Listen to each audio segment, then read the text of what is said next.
W8 and WG. Hello, hello. Audio. Hola, hola. That's what you hear from the Mexican stations. Yeah. Okay, Mark, let me hear you one more time. Hello, check, check, mic check.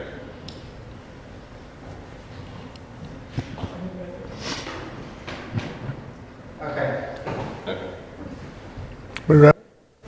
Are we streaming? Should be.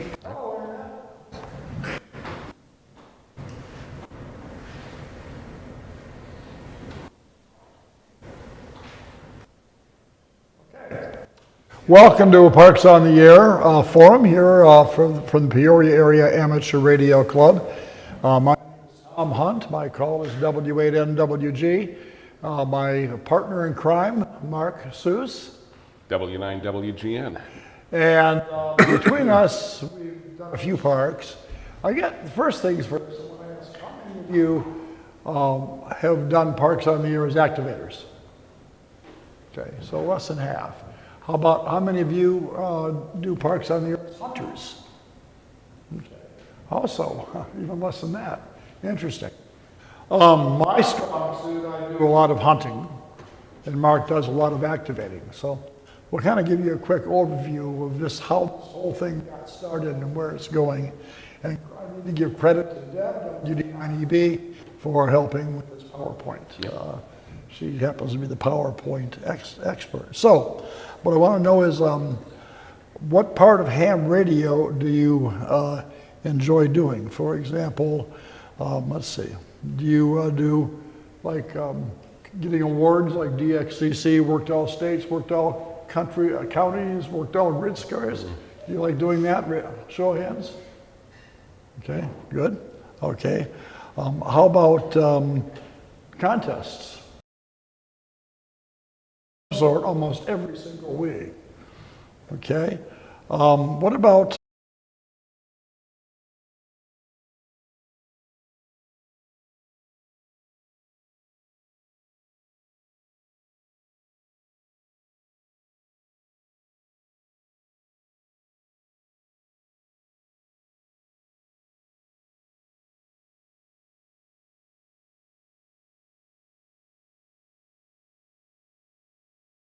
And there's a lot of people that like to walk it into some of these parks.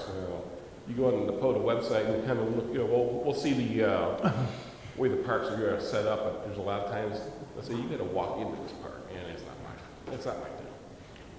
Many choose to camp overnight.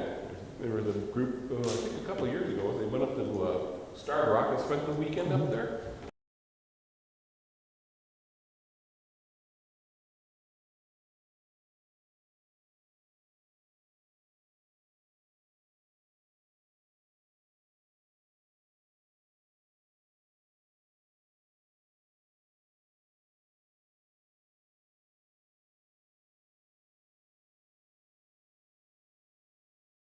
I'm a hunter.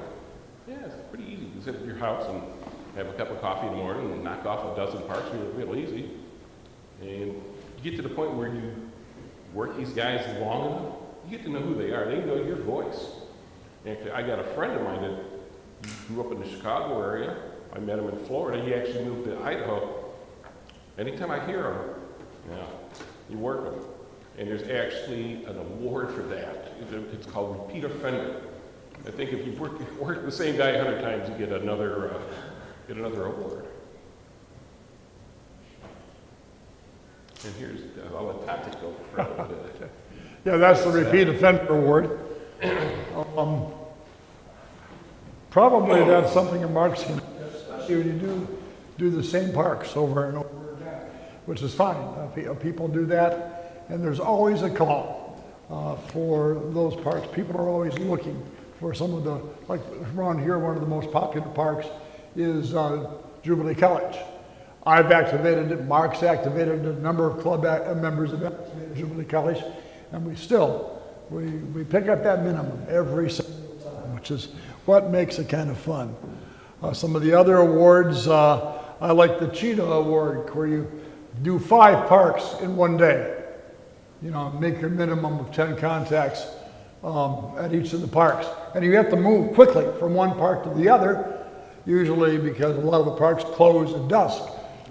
So the cheetah can move quickly and activate those parks. That's what makes it fun. The other one that's a lot of fun is, again, the Repeat Offender Award, is we talked about it a little earlier. The Agave Award, this is kind of a neat one because if you're really a good activator and you do 100 parks or more, you get the Agave Award. Or the Bronze Activator Award for 10 park activations. So obviously one is a stepping stone for the other. Let's talk a little bit about the equipment that you need for portable operations. And well, I just turned my radio off, Mark. Basically, you use HF or VHF or UHF. I'll tell you a little story about UHF and VHF. But obviously most people activate on HF. Most popular band, 20 meters, obviously. Though if you're a big CW operator, a lot of us hang on 30 meters as well. But one of the interesting things, driving to Dayton, for the Dayton Hamvention in May, there was somebody that went to one of the parks on 5.2 simplex, and he got his 10 activations within minutes, because all the mobile stations coming in who were monitoring 5.2. So he made his 10 activations on 2 meters, then he went up to 440. He got his 10 activations there. So there you go. And he did it, it was a piece of cake, because obviously VHF and UHF was filled with mobile stations. So that was a pretty creative way of getting a good activation. Again, you can do QRP or you can do high power. Now this shows high power being 100 watts. So I've talked to a couple of stations that think they've gone more than 500, because some of the mobile rigs can go 200 or even more. And some people have mobile rigs and amplifiers. So that's overkill. 100 watts is a good challenge level. And of course QRP is a great way to activate. And as we talked a little earlier, there are some wonderful QRP rigs on the market. Power sources, the most obvious one is battery. Now, I'm lazy. I don't do a battery. I don't activate parks unless I can plug into AC. I have a simple, high-quality switching power supply. Switching power supplies, they tend to be noisy, but I've got a good quality one. And as a result, it keeps the noise to a minimum. Mark's a battery guy. There are some people who keep the batteries charged with solar panels. So yeah, you can be creative. There's no limits on the type of power source you can use to power a radio, even though there are only a finite number of power sources available to us. Antennas. Probably the most popular type of antenna is a mobile antenna. A lot of people use their cars, or they'll maybe set up outside of, out in a pavilion or something in a park. They'll still radio up to the mobile antenna on their car or truck.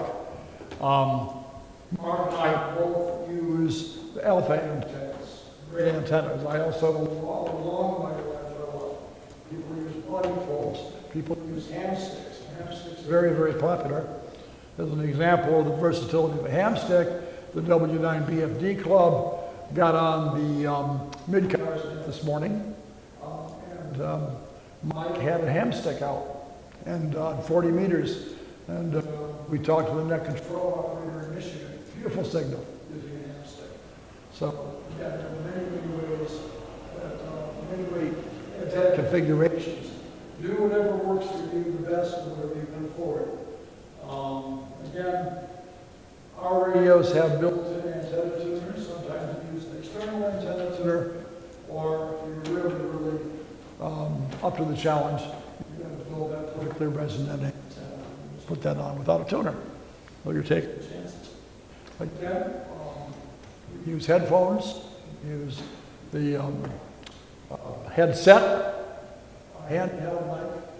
We use straight key, we use a gear. There's no some type of equipment. And we all use different types of Well, Mark mentioned earlier, he uses a computer. I use a computer sometimes, the internet's handy. Quite often I just use a pencil and paper and I just transcribe it to my computer later on.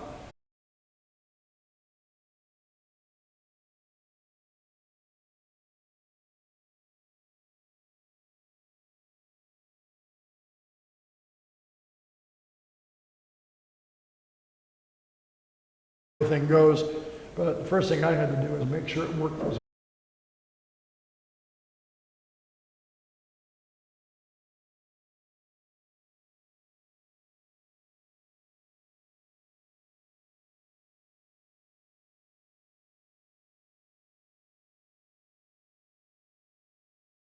Yeah, I think I got 15 contacts, called it good because it was like 95 degrees that day. And on the way back, we hit a park just a little west of Dayton. Beautiful afternoon. My wife says, take as much time as you want. But yeah, if you find one of these little designated parks, yeah, it's all good. Okay, here's some rules to participate. Need to be a licensed ham, obviously. Next, you need to go to Parks on the Air website and join. It's absolutely free. It's really, self-explanatory. Okay, you must operate within the boundaries of the park or the wildlife area. If you're activating a trail, which I've never done, like the C&O Canal they're talking about, this presentation is kind of an adaptation from some guys on the East Coast. The Appalachian Trail, then your gear must be located within 100 feet of the trail. I've never done a trail, so. Okay, so successful activation requires you, the activator, to make a minimum of 10 contacts from that location in the same Zoom time day. So you'd have to get your 10 parks before, like right now, 6 p.m. And it's usually not a problem. Usually you can't point the pile up. Contacts can be made on any of the ham bands. All modes, including satellites, are acceptable. The only exception is no 2-meter repeater, 440, no repeater conversations. All contacts count, not just ones with POTA members. You can work anybody you want. Now, if you're out in the park somewhere and you want to get those 10, great way to get 10, go find a CUSO party. They'll work you in a heartbeat. I've done that one too. Working someone in another park is special. It's called park to park. It's another way to get to your 10. I usually, first thing I do before I get out of frequency, I'll go search park to parks. Usually you can get half your 10 right there somewhere if the bands are good. Okay, go to the POTA website and sign up. You need to decide if you're going to be an activator and put together a mobile or portable operation. If not, just become a frequent hunter. It's a lot of fun. I'm not like Tom. I only got about 800 parks that I've hunted. Okay, there's no fun in putting a portable station together and endlessly calling CQ and no one answered. Okay, so if you're a POTA person, you say CQ Parks on the Air, I can guarantee you somebody will find you and they will report you, spot you, whatever you want to call it, and you'll be working pile-ups. Okay, like I said, there's many, as it says, many members across the country. Me finding another member, and it has happened. I haven't had it happen to me, but people will actually be in the same park and just, far enough away where they're not interfering with each other. Okay, so time to join the fun. Okay, spend some time on the website. Here's the website, https://POTA, and that's wrong. It should be .app. I didn't get that one. Messed that up. And they do have a Facebook page too. Okay, and this is where you would see with the activator page. You go to that website, and it's .app, and everything. That's what the activator looks like. People that are activating, you can kind of see what band they're on, where they're at, and what you can hear. So it's kind of what I do. If I can hear them, I usually try to chase down the frequency, and then see if I can hear them work. Okay, just Google Parks on the Air. So, like I said, I did not notice that the web web browser was, or the website URL was bad. That was messed up. Okay, I think that's it for this part. Anybody got questions? Yes, sir. So, the hunters are people that are available to be a contact for you as an activator, is that? An activator is somebody that sits in a park Right. and he's looking for contacts. Now, the people he talks to, they don't have to be looking for parks on the area. Like I said, there was one time I was desperate because I was on a time constraint. It just so happened it was the same week as Florida Cusa party. So I kind of filled my outlaw with working those guys in accounts. So I guess I'm trying to figure out the hunter part of it. Is that people that? The hunter is the person that sits at their base station and looks for parks. Right. So, Is there like, you go to the POTA's website and it, like,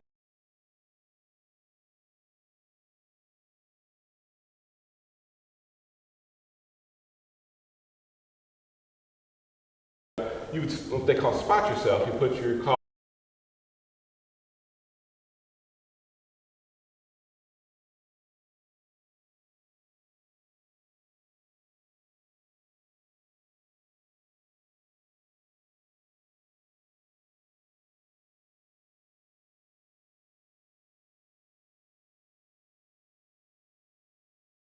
First, the beamer or the projector, I mean the screen? Well, here's the deal. Now I've got all the equipment I need for we've got one of the 50 pounders, the projectors that the movie theaters use. Yeah. But I needed these connections. Well, the Anthony, big guy with the beard always has all the weird shit. Well, I got everything I need, but that screen, I didn't want it coming down on somebody because there's no lock. yeah, it's an